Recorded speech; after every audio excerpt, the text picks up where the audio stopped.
प्रभु यीशु मसीह के नाम में आप सभी को मैं शालोम कहता हूँ। प्रभु यीशु मसीह के नाम की बढ़ाई करता हूँ, प्रशंसा करता हूँ कि आज फिर यीशु मसीह ने मुझे और आपको फजल दिया है कि हम प्रभु के वचन में से कुछ बातों को देखने पाएँ। मैं अपने प्रभु यीशु मसीह का बहुत धन्यवाद देता हूँ। और आज फिर हम एक क्वेश्चन की ओर आए हैं, जो एक सवाल मेरे से पूछा गया है, उसका जवाब मैं देने के लिए आज आपके बीच में फिर एक बार और हाजिर हुआ हूँ कि प्रभु के वचन में से कुछ सवालों का जवाब देने पाऊँ।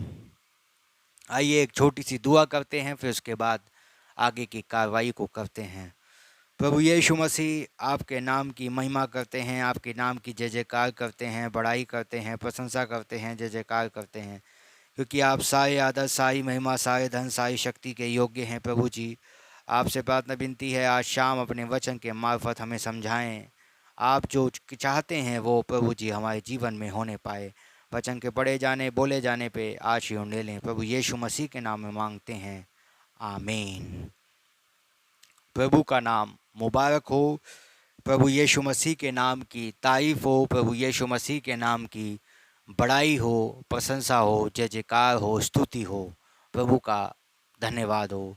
ना एक क्वेश्चन और आज शाम मेरे भी पास आया है, और मैं एक क्वेश्चन का जवाब देने के लिए आपके पास आज उपस्थित हुआ हूँ कि मैं प्रभु के वचन में से कुछ बातों का जवाब आपको आज शाम देने पाऊँ, आज कुछ बताने पाऊँ कि प्रभु का वचन क्या कहता है। और मेरे पास जो सवाल आया है वो सवाल ये है, क्या दुल्हन जो है वो न्याय से होकर जाती है या नहीं? क्या दुल्हन का न्याय होता है?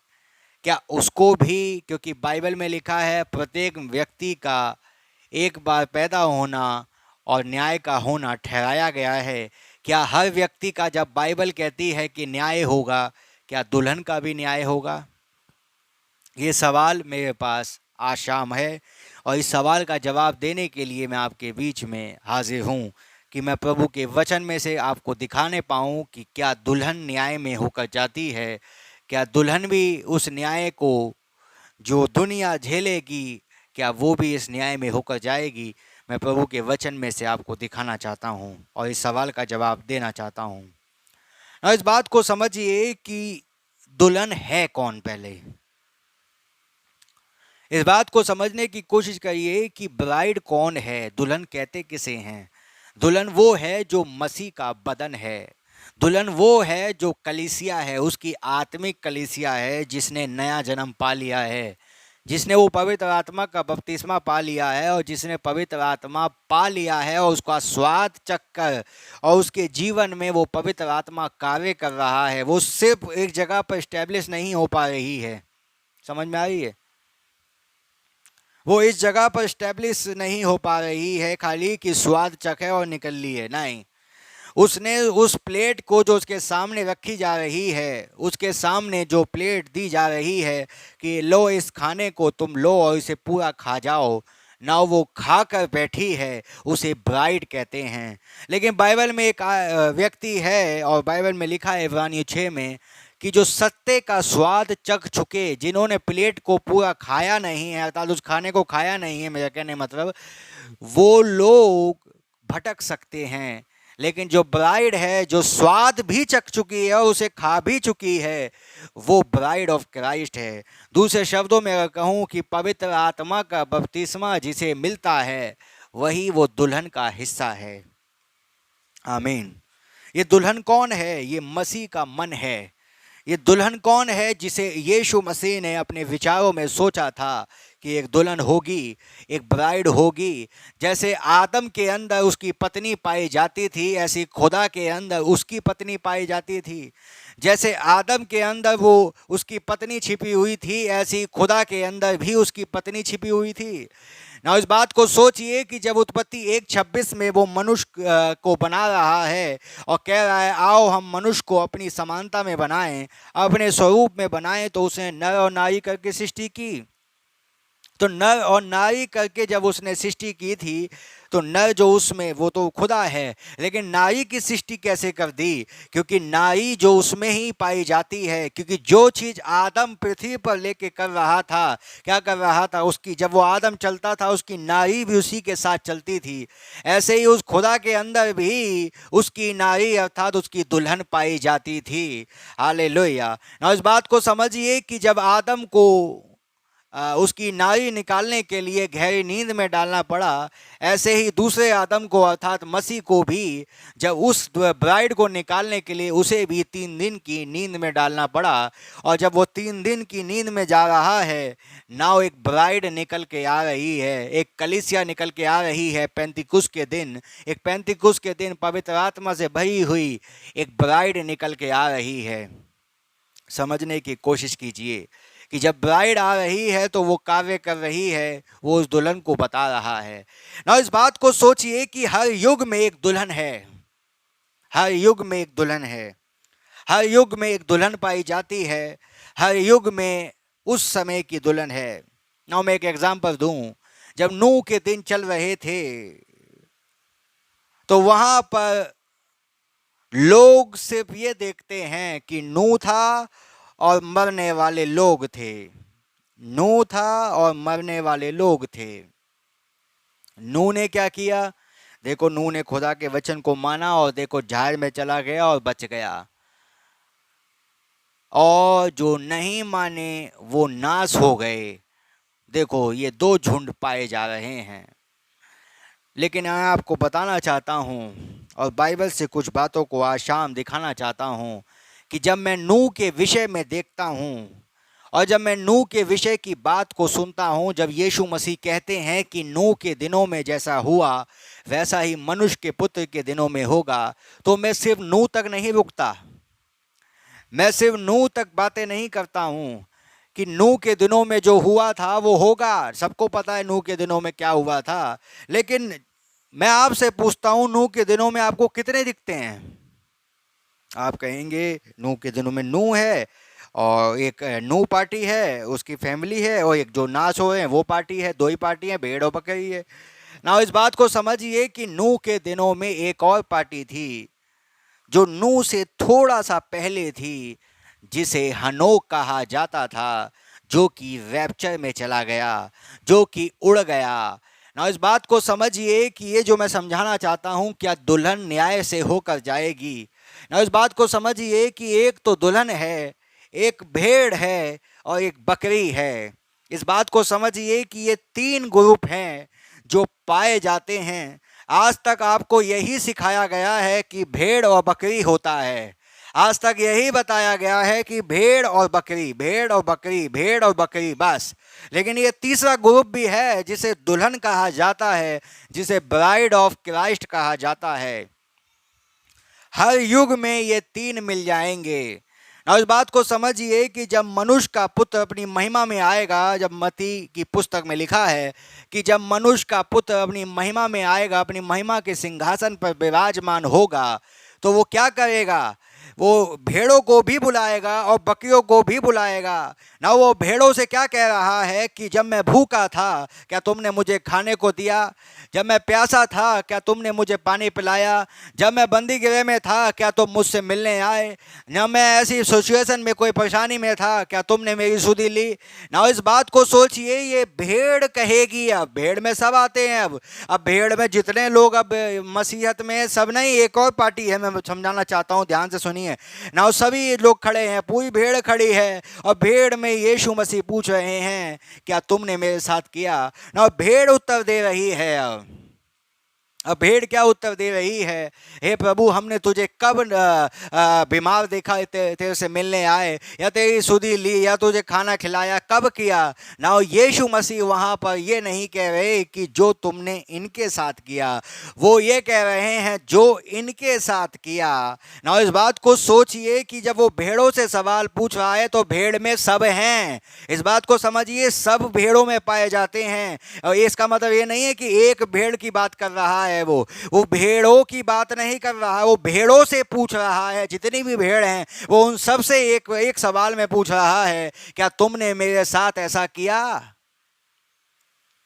क्या तुमने मेरे साथ ये मुझे खाना खिलाया? क्या तुमने मेरी सुधि ली? क्या तुम मुझसे मिलने आए? क्या तुमने मेरे से बातचीत की? क्या तुमने मुझे क्या कहते हैं ऐसी समझाई? क्या तुम्हारा क्या कहते हैं मेरे साथ रिलेशन रहा? वो सब चीजें पूछ रहा है काम के जरिए जो तुमने काम किए हैं, वो कामों के जरिए जो तुम्हारे पास रखे जा रहे हैं, क्या तुमने इनमें से कोई काम किया? और अगर तुमने इनमें से कोई काम नहीं किया तो वो धर्मी पूछ रहे हैं, जो कि भेड़ है वो पूछ रही है, अरे प्रभु हमने तुम्हें कभी नंगा देखा ही नहीं जो कपड़े पहनाए, हमने तुम्हें कभी प्यासा देखा ही नहीं जो प्रभु पानी पिलाएं, हमने कभी तुम्हें भूखा देखा ही नहीं जो तुम्हें खाना खिलाएं। ना यीशु मसीह बोल रहे हैं जो तुमने इनके साथ किया, ये जो छोटों में के छोटे हैं इनके साथ किया, वो मेरे साथ किया है। इस बात को समझने की कोशिश कीजिए, ये इन कौन है जिससे वो बोल रहा है? ये कौन है जिससे वो बोल रहा है? ये जो इनके साथ किया ना, यही सवाल वो बकरियों से भी पूछ रहा है। भेड़ों से ये तो ही ना कहेगा अरे भेड़ो जो तुमने बकरियों के साथ किया वो मेरे साथ किया, या बकरियों से कहेगा ए बकरियों जो तुमने भेड़ों के साथ किया वो मेरे साथ किया। यहां पे ये नहीं लिखा है। भेड़ और बकरी तो समझ में आती है, ये दुल्हन कहां से आ गई भाई? ये दुल्हन मिलेगी प्रकाशी वाक्य 20:4 में। आइए 20:4 पढ़ दें, 1 मिनट। प्रकाशी वाक्य 20:4, ध्यान से सुनिए, सवाल का जवाब दे रहा हूँ। क्या दुल्हन रैप्चर में जाएगी, न्याय में जाएगी, क्या होगा, सब चीज़ें जवाब दे रहा हूँ, आपके भी काम आएगा। हमेशा हमें यही समझाया गया है कि भेड़ और बकरी है, भेड़ और बकरी है। ना एक तीसरा भी है जिसे ब्राइड ऑफ क्राइस्ट कहा जाता है, जिसे मसीह की दुल्हन कहा जाती है। प्रकाशी वाक्य 20:4, फिर मैंने सिंहासन देखे और उन पर लोग बैठ गए। ना इस बात को सोचिए, ये कौन से लोग हैं जो सिंहासन पर बैठ गए? भेड़ और बकरी तो वो खड़े, मनुष्य का पुत्र अपनी महिमा में आएगा, ये वही घटना चल रही है 1000 साल की बादशाहत के बाद। समझ में आ रही है? इस बात को समझिए कि जब मनुष्य का पुत्र आएगा तो उस समय क्या होगा? सोचिए क्या होगा उस समय। 3 चीजें होंगी। पहली चीज कि वो भेड़ और बकरियों को अलग करेगा, दूसरी चीज सवाल पूछेगा, और तीसरी चीज न्याय करेगा। ना इस बात को सोचिए कि जो अगर भेड़ और बकरी तो वहां खड़े हैं मनुष्य के पुत्र के सामने, समझ में आ रही है? मनुष्य के पुत्र के सामने खड़े हैं। तो ये जो बगल में कुर्सी पे बैठे हैं ये कौन है भाई? जो यहां लिखा है प्रकाशी वाक्य 20:4 में, फिर मैंने सिंहासन देखे और उन पर लोग बैठ गए, ये और उनको न्याय करने का अधिकार दिया गया। प्रकाशी वाक्य 20:4। ये जो हैं लोग जो हैं ये न्याय पर नहीं जा रहे, ये बल्कि न्याय कर रहे हैं। समझ में आ रही है? ये न्याय कर रहे हैं। भेड़ और बकरी तो लाइन में खड़े हुए हैं, लेकिन एक लोग हैं जो उस सिंहासन के बगल में पाए जाते हैं, जिसे मसीह कहते हैं। उसके सिंहासन के बगल में एक और सिंहासन से लगे हैं जिन पर लोग बैठ गए हैं और उन्हें न्याय करने का अधिकार दिया जा रहा है। ये कौन से लोग हैं जिन्हें अधिकार दिया जा रहा है न्याय करने का? ये कौन से लोग हैं? ना इस बात को सोचिए, यीशु मसीह ने कहा क्या तुम नहीं जानते कि तुम जगत का न्याय करोगे? ना इस बात को सोचिए कि ऐसा कौन सा पति होगा और ऐसा कौन सा हस्बैंड होगा जो अपनी पत्नी से पहले कहे, ये कहे इससे पहले कि तुम मुझसे शादी करेगी बहन, इससे पहले कि तुम मेरी शादी हो, तुम मेरी पत्नी कहलाए, तुझे मैं पीटना चाहता हूँ, पहले तुझे मैं अपनी भड़ास निकालना चाहता हूँ, पहले तुझ पे न्याय डालना चाहता हूँ, और जब तू न्याय में जाएगी या मैं अपनी भड़ास निकाल लूंगा, पीट लूंगा, और सारे मतलब कहने का मतलब अपनी भड़ास निकालने के बाद कहूंगा आओ सिंहासन पर बैठो। ऐसा कोई करता है क्या? ऐसा कोई करता है? कभी देखा है आपने किसी हस्बैंड को? किसी हस्बैंड को देखा है क्या, पहले शादी करने से पहले वो कहता है भाई पत्नी तो ठीक है लेकिन अब पहले इसे न्याय पे जाना पड़ेगा, पहले इसको पीटूंगा, इसको सजा दूंगा, इसको क्या कहते ये कहूंगा, इसको वो कहूंगा, सजा से होकर ही जब आएगी सिंहासन पर बैठेगी फिर क्या न्याय करेगी भाई। क्या दुल्हन न्याय में होकर जाएगी, यही सवाल का जवाब दे रहा हूं।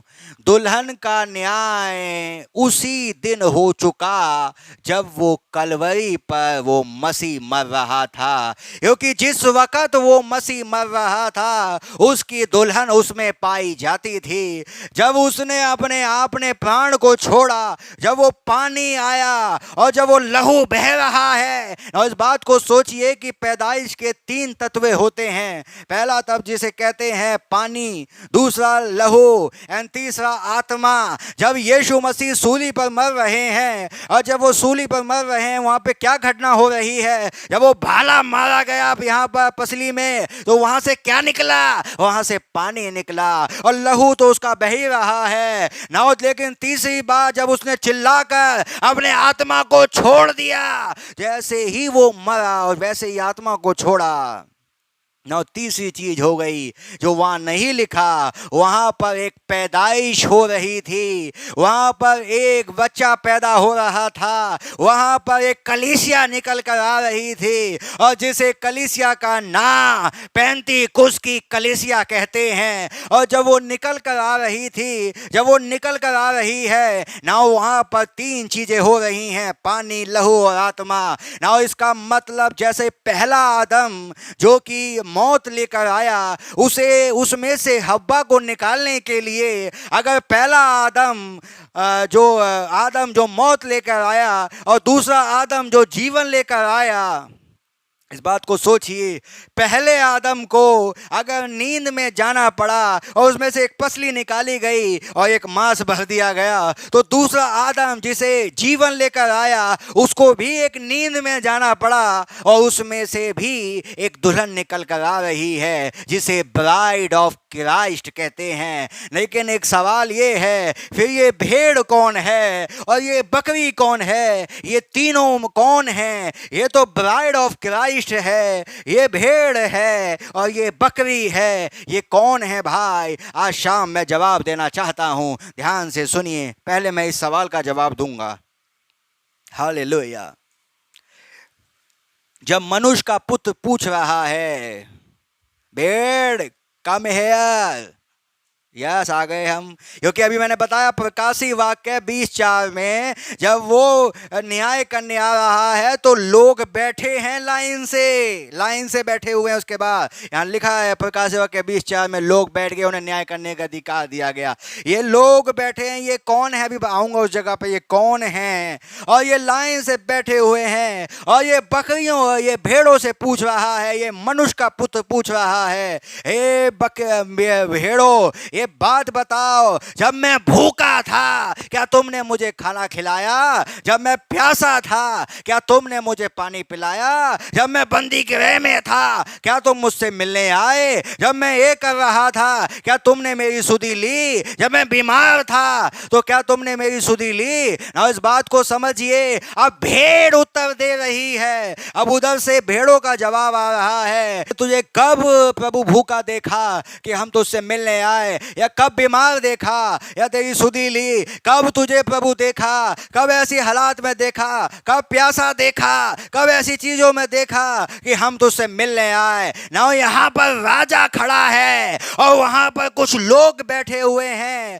और राजा अब उत्तर देता है। राजा बोल रहा है, इन भेड़ों से बोल रहा है जो मत्ती 25:31 आयत से पाई जाती हैं, उन भेड़ों से बोल रहा है, जो कुछ तुमने इन छोटों के साथ किया, जो मेरे साथ सिंहासन पर बैठे हैं, वो मेरे साथ किया है। अगर तुमने इनको खाना खिलाया तो मुझे खिलाया, यदि इनको पानी पिलाया तो मुझे पिलाया, यदि तुम इनसे मिलने गए तो मुझसे मिलने आए, यदि इनकी सुधि ली तो मेरी सुधि ली। अब ये कौन है? इसीलिए वो कह रहा है इन छोटों के साथ, इन छोटों के साथ। क्लू पकड़िए बाइबल का। बाइबल का क्लू क्या है? वो ये नहीं कह रहा उन छोटों के साथ जो वहां खड़े हैं ना उनके साथ नहीं, इन मीन्स बगल में जो बैठा है, इन छोटों के साथ। बगल में कौन बैठा है? ये प्रकाश युवा के 20 के लोग हैं जो बैठे हुए हैं। इनको अधिकार दिया गया है, न्याय करने का अधिकार दिया गया है। इस बात को समझने की कोशिश कीजिए। अब यही सवाल बकरियों से पूछा गया, क्या तुमने किया ना? अब जब भेड़ों ने देखा, अरे हमने तो काम किए हैं, हमने तो इन दुल्हन के साथ, मैंने बोल ही दिया, हमने तो क्या कहते हैं इन लोगों के साथ अच्छे काम किए हैं। तो उन्होंने कहा आ जाओ धन्य लोगों, उसके भागीदार हो जाओ। तुम एक नागरिक बन के रह सकते हो, लेकिन सिंहासन के लिए तो एक अलग क्रिया है, वो हो चुकी है, उसमें तुम नहीं पाए जाते हो। ध्यान से सुनिए मैं बोलना क्या चाहता हूं। ये जो सिंहासन पर बैठने जा रही है ये ब्राइड है, जो उन लोगों जो इनके बगल में आ रही है, जिससे पूछा जा रहा है, ये ब्राइड ऑफ क्राइस्ट है जिसका रैप्चर होगा।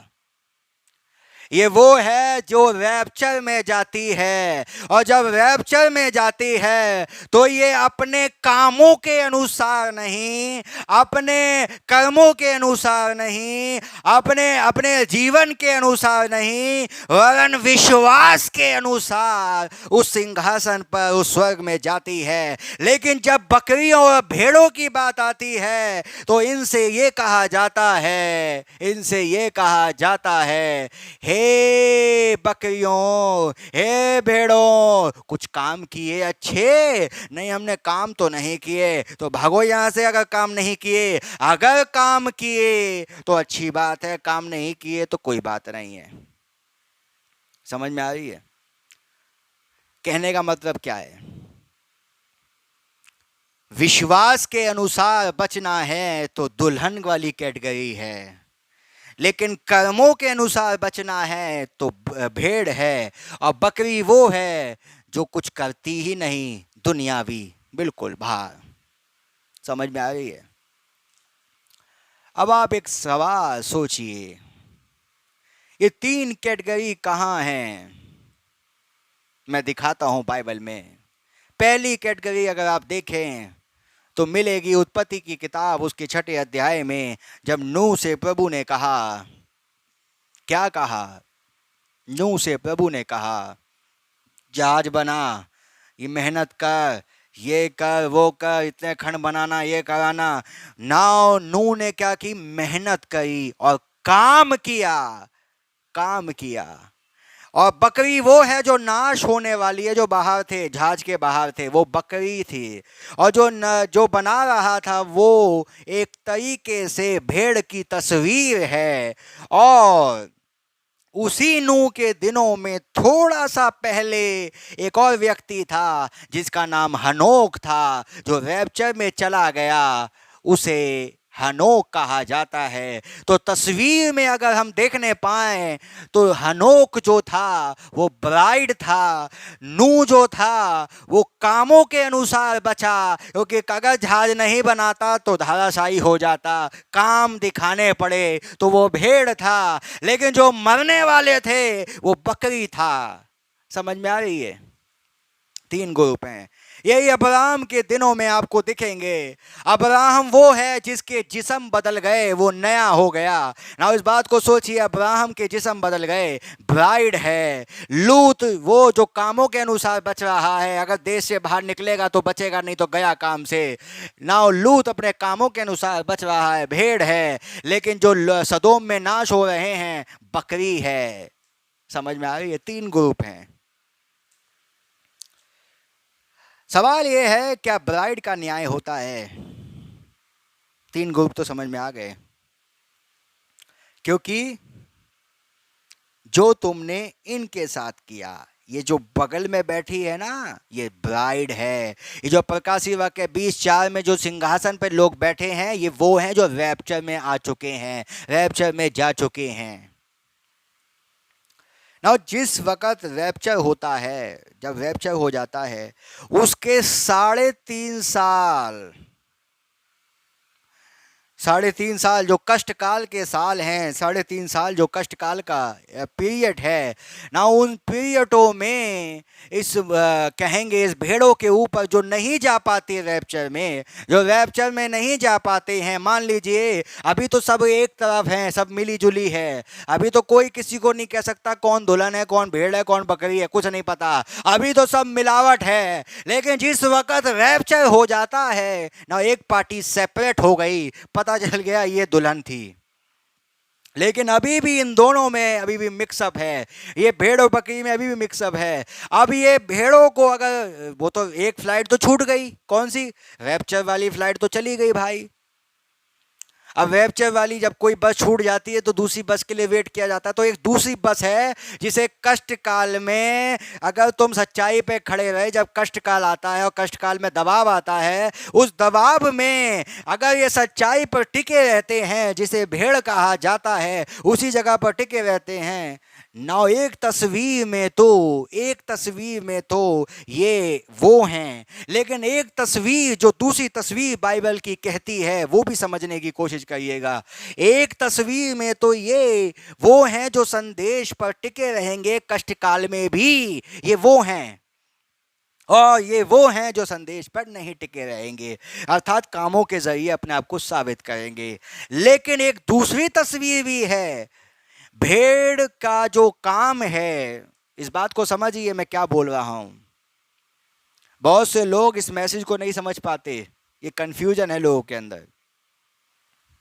कंफ्यूजन क्या है, बाइबल में लिखा है हर जाति उसके सामने इकट्ठी की जाएगी ना, उसमें हर जाति का मतलब क्या होता है, हर जाति, कोई जाति धर्म नहीं, हर जाति उसके सामने इकट्ठी की जाएगी और भेड़ और बकरी को अलग किया जाएगा।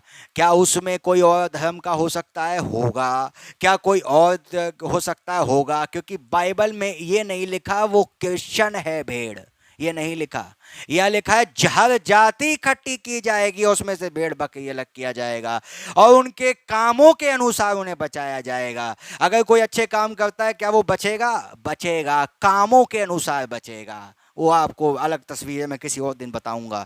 क्या दुनिया का कोई लोग बच सकते हैं, कामों के अनुसार बच सकते हैं, क्योंकि वहां उद्धार इस चीज पे नहीं है कि तुमने मसीह पर विश्वास किया या नहीं किया, उद्धार कामों के जरिए है। अगर काम है तो बच जाओ, वो भी बचोगे, बच भी गए ना तो तुम क्या सोचो सिंहासन मिल जाएगा, सिंहासन तो बुक हो गया भाई, नागरिक बन के रहो बस, वहां पे चौकीदारी की नौकरी मिल जाएगी इनको, बस।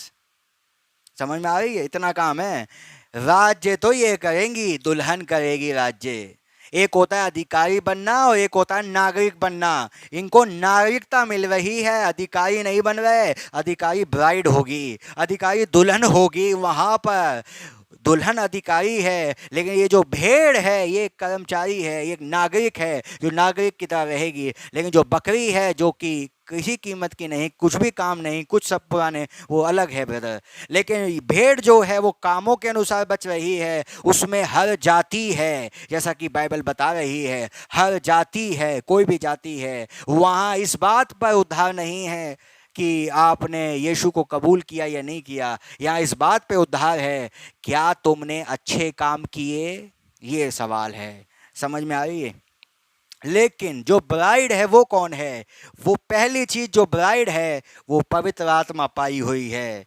दूसरी चीज, ये जो ब्राइड है ये एक इलेक्ट है, ये पहले से चुनी गई है। ये जो ब्राइड है ये उसके विचारों में पहले से पाई जाती थी, और ब्राइड जो है, ये जो दुल्हन जो है वो सिंहासन पर पाई जाती है। इस बात को समझने की कोशिश करिए। ये 3 ग्रुप हैं, आज तक आपने सुना होगा, ये 2 ग्रुप हैं, भेड़ और बकरी। यीशु मसीह ने भी कहा मेरी भेड़ मेरा शब्द सुनती है। वो एक तस्वीर अच्छी है, वो हर जगह, वो भी तस्वीर अपनी जगह पे ठीक है, उसका जवाब कहीं और दूंगा। भेड़ है वो बात ठीक है, भेड़ मसीहत की दुल्हन को भी दर्शाती है, वो एक तस्वीर का अलग है। लेकिन जब हम मनुष्य के पुत्र की बात कर रहे हैं, न्याय की बात कर रहे हैं, तो वहां पर 3 ग्रुप पाए जाते हैं, दुल्हन, भेड़ और बकरी। इस बात को समझिए। अब्राहम, लूत और मरने वाले, हनोक, नूह और मरने वाले, 3 ग्रुप पाए जाते हैं। इस बात को समझने की कोशिश कीजिए। सवाल अब ये आता है कि ये जो दुल्हन है क्या वो न्याय में जाती है? सवाल है। तो मैं जवाब देता हूं, बिल्कुल नहीं। दुल्हन न्याय में नहीं जाती। और दुल्हन का न्याय कब हो जाता है? दुल्हन का न्याय इसी पृथ्वी पर हो जाता है। कैसे? मान लीजिए आपने कुछ ऐसी गलती कर दी जो बहुत बड़ा गुनाह हो गया, मान लीजिए, और आपने अगर प्रभु से सच्चे दिल से माफ़ी मांग ली और अपने दिल को प्रभु को दे दिया, अच्छे मन से प्रभु के साथ चल रहे हैं, तो वो उस गुनाह को तुरंत लेता है और भूल जाने वाले समुंदर में डाल देता है। भूल जाने वाले समुंदर में डाल देता है। वो भूल जाने वाले समुंदर में चले जाते हैं। और जब वो भूल जाने वाले समुंदर में चले जाते हैं तो गुनाह याद ही नहीं किया जाता। तो भाई न्याय यहीं हो जाता है। जब आप माफ़ी मांगते हैं प्रभु से, जब आप अपने दिल में सच्चे दिल से प्रभु से तौबा करते हैं, तो वो अपने गुनाहों को आपको याद नहीं करता। आपके गुनाहों को वो भूल जाने वाले समुंदर में डाल देता है, जहाँ से कभी गुनाह वापस नहीं हो सकता। और इस बात को सोचिए, बाइबल में लिखा है कि जब न्याय हुआ तो किताबें खोली गईं। दुल्हन की किताब कहाँ है? ढूंढ लो, मिल जाए तो। क्या बोल रहा हूं मैं? सोचिए मैं क्या बोल रहा हूं। भैया किताबों के अनुसार न्याय होगा। जीवन की किताब है, हर किसी के कर्म लिखे गए हैं, हर किसी की आदतें लिखी गई हैं, हर किसी का नेचर लिखा गया है, हर एक चीज़ लिखी गई है। अब ये किताब है, मान लीजिए एक एग्जांपल देता हूँ, इसमें सब कुछ लिखा गया, सब कुछ लिखा गया, पूरी जीवन की पुस्तक लिख दी गई। अब इस पुस्तक को प्रभु ने कहा ये फलाने फलाने की है, लेकिन जैसे ही उस व्यक्ति ने सच्चे मन से तौबा करी, जैसे ही वो सच्चे मन से अपने दिल को उसने प्रभु के आगे अपने सिर को झुकाया, घुटने टेके, प्रभु ने पुस्तक को ही भूल जाने वाले समुद्र में डलवा दिया। और जब तक पुस्तक नहीं मिलेगी, जीवन की पुस्तक नहीं मिलेगी, जब तक न्याय कहां से करोगे भाई? क्योंकि न्याय जो होगा वो पुस्तक के अनुसार होगा। न्याय बोलने से नहीं होगा, न्याय पुस्तक के अनुसार होगा भाई। और पुस्तक मिलेगी नहीं दुल्हन की, उसकी पुस्तक तो भाई भूल जाने वाले समुद्र में। अब शैतान कहेगा एक मिनट, शैतान कहेगा एक मिनट ब्राइड कहाँ जा रहे हो? दुल्हन हूं मैं, दुल्हन हूं। अरे दुल्हन हो, तुम तो गुनहगार हो। वो दुल्हन कहेगी कैसे गुनहगार हूं? सबूत है? कोई कागज है, कोई दस्तावेज है, कोई सबूत है? ना वो शैतान ढूंढेगा, इसकी जीवन की किताब मिल जाए, इसकी जीवन की किताब मिल जाए, ना उसे पूरी दुनिया में और कहीं नहीं मिल पाने वाली है, क्योंकि उसे खुदा ने ही भूल जाने वाले समुद्र में डाल दिया है। और जब वो किताब मिलेगी नहीं तो फाइनली एक दिन शैतान ढूंढेगा। तो जब ढूंढा तो लिखा कि जहां पर जहां पर इसका नाम लिखा है वो तो मेमने की जीवन की पुस्तक है भाई। अरे भाई ये तो मेमने का जीवन है। इसका मतलब उसने आपका नाम जीवन की पुस्तक, आपका नाम जीवन की पुस्तक में नहीं, आपका नाम मेमने की जीवन की पुस्तक में आ गया है। जो पुस्तक मेमने की जीवन का मतलब है, मेमने का जीवन आपके अंदर है। और इस बात को समझ लीजिए। और जो जीवन की पुस्तक है ना, यहूदा इस्करियोती का नाम जीवन की पुस्तक में लिखा गया था, लेकिन काट दिया गया, क्योंकि जीवन की पुस्तक से नाम काटा जा सकता है, लेकिन मेमने की जीवन की पुस्तक में नाम काटा नहीं जाता। जब एक बार मेमने की जीवन की पुस्तक में नाम लिख जाए तो समझ लीजिए टिकट कन्फर्म हो चुकी है कि मैं ब्राइड हूं। इस बात को समझ लीजिए। लेकिन जो भेड़ है उनकी जीवन की पुस्तक है, तभी तो वो मनुष्य का पुत्र खोल रहा है, तभी तो वो खोल के दिखा रहा है, तभी तो वो दिखा रहा है भैया काम काम कहाँ है, काम तो है नहीं। समझ में आ रही है? लेकिन ब्राइड के तो वही पुस्तक ही नहीं मिलेगी, तो कहाँ से न्याय होगा? तो क्या दुल्हन न्याय में होकर जाएगी? दूसरे शब्दों में सीधा जवाब, नहीं जा सकती, क्योंकि इसकी पुस्तक ही नहीं मिलेगी भाई। इसकी पुस्तक तो जीवन की पुस्तक जो है वो भूल जाने वाले समुद्र में डली हुई है। इसका नाम तो मेमने की जीवन की पुस्तक में पाया जाता है भाई। और जब इसका नाम मेमने की जीवन की पुस्तक में पाया जाता है तो भाई कहीं नहीं मिलने वाली पुस्तक इसकी, भूल जाओ, कहीं नहीं मिलने वाली। समझ में आई है? क्या दुल्हन न्याय में जाएगी? कतई नहीं। वो सिंहासन पर बैठेगी और इज़राइल के 12 गोत्रों का न्याय करेगी। क्या यीशु मसीह ने नहीं कहा तुम जगत का न्याय करोगे? और तुम जगत का जब न्याय करोगे तो इस बात को सोचिए कि जब तुम जगत का न्याय करने वाले हो तो कितनी बढ़िया बात है। इस अनुभव को पाओ। इस अनुभव में सभी विचार बना रहे हैं कि हम इस जगह पर आ जाएं। ये आपके चाहने से नहीं है, ये आपके कामों से नहीं है, ये तो विश्वास के जरिए है। ये उस विश्वास को थामे रखने के जरिए है। कामों के अनुसार तो भेड़ है, लेकिन ब्राइड तो विश्वास के अनुसार बसती है। यही मैसेज में लोगों की गलत फहमियां हैं। वो लगे हुए हैं काम दिखाने में, काम काम काम काम काम। मैले चितड़ों के समान है तुम्हारे काम। इस बात को याद रखना। जब भी अपने अंदर दिखाना है, मसीह का काम दिखाना है। अपने कामों के भरोसे मत रहना। चितड़ों के समान हैं, चितड़ों के समान हैं। ये चाहिए, अगर विश्वास चाहिए, वो विश्वास के अनुसार बसती है। प्रभु आपको बरकत दे, प्रभु आपको आशीष दे। इतना छोटा सा सब्जेक्ट मैंने दिया, एक सवाल का जवाब दिया, इसलिए दिया कि आपको समझा पाऊँ कि ये जो दुल्हन है ये न्याय में नहीं जाती, ये रैप्चर में जाती है। इससे पहले कि कष्ट काल आए, इससे पहले कि कष्ट काल आए, बाइबल में लिखा है प्रभु आप ही स्वर्ग से उतरेगा। उस समय ललकार, प्रधान दूत का शब्द यानी खुदा की तुरही फूकी जाएगी और जो मुर्दे हैं वे जी उठेंगे और जो जीवित हैं वे बदल जाएंगे और हवा में प्रभु के साथ उड़ जाएंगे।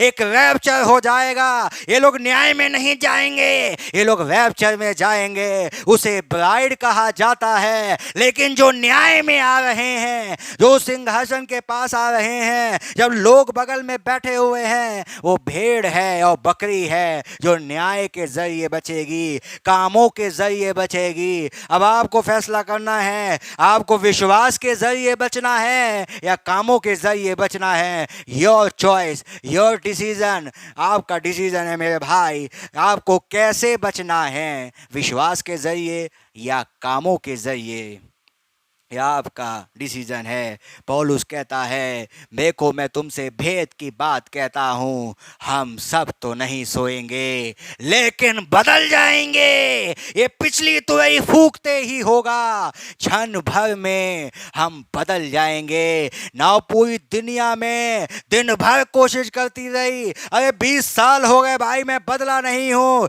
कभी नहीं बदलोगे, कभी नहीं बदल पाओगे। जब बाइबल की भविष्यवाणी है क्षण भर में बदल जाएंगे। जो सालों सालों में नहीं हुआ वो क्या कहते हैं, वो एक क्षण भर में होने वाला है। इस बात को समझ लीजिए भाई, इस बात को समझिए। ये ब्राइड है। जब मैं दुल्हन की बात करता हूँ तो दुल्हन के लिए है, और जब भेड़ है जो कि न्याय से जाएगी, और बकरी है जो कि नाश होने वाली है। अब इस बात को समझ लीजिए कि आपको दुल्हन बनना है या ब्राइड मतलब भेड़ बनना है या बकरी बनना है। अगर बकरी बनना है तो कुछ नहीं करना, भेड़ बनना है तो काम करना है, लेकिन दुल्हन बनना है तो विश्वास करना है, विश्वास करना है, हर उस वचन पर विश्वास करना है। ऐसा कोई पति नहीं है कि जिससे पहले कि उससे शादी करे तो उसे न्याय में लेकर जाए। अरे वो तुझसे प्यार करता है, उसे सिंहासन पर बैठाएगा भाई, अपने साथ अपनी कुर्सी पर बैठाएगा।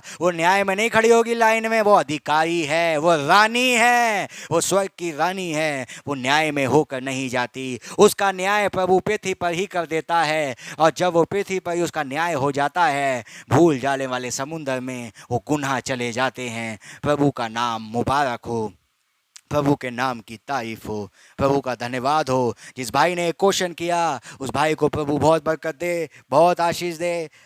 कि उस भाई के ज़रिए और भी लोगों पर ये सवालों के जवाब पहुँचने पाएँ। और भी सवाल हैं मेरे पास, मैं लगातार इस चीज़ों को ले रहा हूँ। अगला सवाल भी मैं कभी दूंगा जवाब। मेरे पे कभी 25-30 सवाल हैं जो आने वाले समय में मैं दूंगा। अभी तो 4 नंबर सवाल क्लियर किया है। प्रभु आपको बरकत दे। God bless you all. प्रभु आपको आशीष दे। आइए एक छोटी सी दुआ करें। प्रभु यीशु मसीह, इन वचनों पे जो आपने आशीष दी प्रभु जी, आपका धन्यवाद हो यीशु मसीह। जो वचन बोया गया प्रत्येक के जीवन में 100 गुना फल लाने वाला बन सके प्रभु, मैं आपका धन्यवाद देता हूँ। प्रभु यीशु मसीह के नाम में मांगता हूँ, आमीन। ऐ हमारे बाप, आप जो आसमान में हैं, आपका नाम पाक माना जाए, आपकी बात सही है, आपकी मर्जी जैसे आसमान में भी होती वैसे ज़मीन पे भी हो। हमारे रोज़ की रोटी आज हमें बख्श दें, जिस पर अपने कसूर वालों को माफ़ करते हैं, आप भी हमारे कसूर को माफ़ फरमाएं। हमें आजमाइश ना पड़ने दें, परंतु बुराई से बचाएं, क्योंकि बादशाही कुदरत जलाल हमेशा आपकी ही है। आमीन। God bless you all. प्रभु आपको आशीष दे। मैंने छोटी सी फॉर्म में आपको समझाने की कोशिश की है। God bless you all.